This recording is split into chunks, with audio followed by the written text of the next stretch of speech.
Well, I was born in Buffalo, New York. My parents came here from Georgetown, South Carolina. Dad worked at Bethlehem Steel for many years before he retired. Mom was a homemaker, 6 kids. First they had a set of 3, boom, boom, boom. Then they waited almost 10 years and had 3 more. And that's probably why I only have 1, but because I feel like I helped raise the last troop of kids. But anyway, we were close, all close, you know, and taught by our parents the golden rule. Do unto others that you would have do unto you.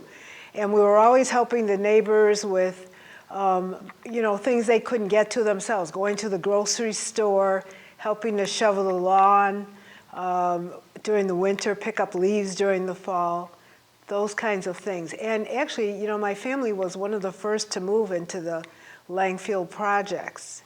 And we learned many years, our parents, you know, tried to keep us somewhat guarded. We learned many years when we were older that there was a petition to try to get us kicked out because we were black. But because it was federal housing, they weren't successful. And then after a while, you know, the neighbors said, well, they seem to be okay, and we formed many friendships there. I went to school 78, right off Collingwood, and it's a different name now.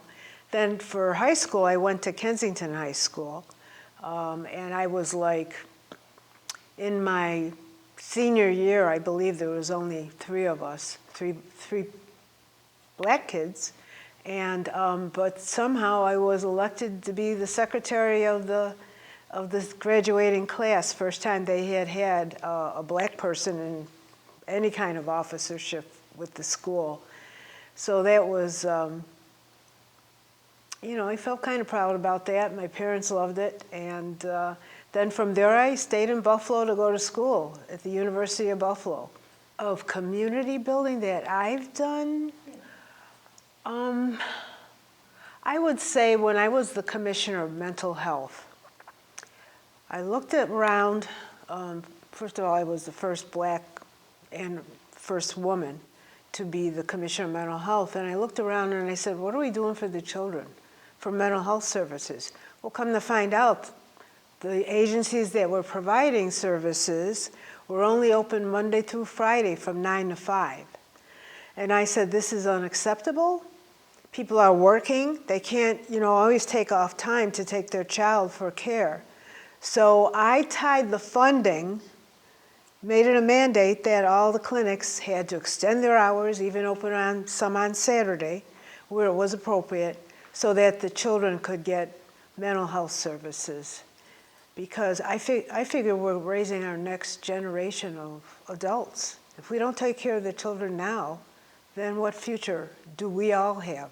First vice president in any hospital system in Western New York. There was a gentleman, Dr. Kennard, who saw some potential in me. And I said, he asked me, well, what are your aspirations? I said, well, I'd like to see what I can do to be in a leadership position here. And soon after that, because of my nursing background, they put me in charge of all the medical ambulatory care clinics and the community mental health center, which is no longer in existence. So that was a first commissioner, as I said. And actually, when I was the commissioner, Dennis Gorski, who was the county executive at the time, wanted me to represent him on the New York State Association of Counties, which included leadership from all the 62 counties in New York State.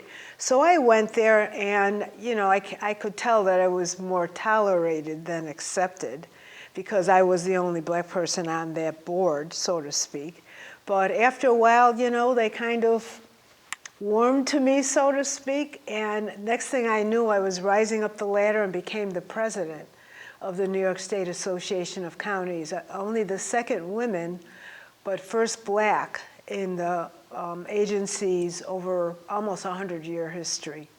Well, like most people of color, certainly the color was always one. No matter how many degrees, what position you're in, you do have to prove yourself. And you may not feel you're proving yourself, but you are. And I think a lot of times Black people feel, I certainly know that I did it many times, feel that I have to work hard at this, I have to succeed. Because if I fail, there'll be an opportunity for those folks to say, well, we tried diversity, it didn't work out, so I guess we can keep on doing what we were doing. So I did feel that. And then at times, you know, I think people of color, and certainly women have this more than men, have what's called the imposter syndrome. And it means, do I really qualify being here? Do I have the goods to be here? Can I really do the job? So we have to go in with the armor of God, as I say every day, and just do the work and stay committed to your own goals.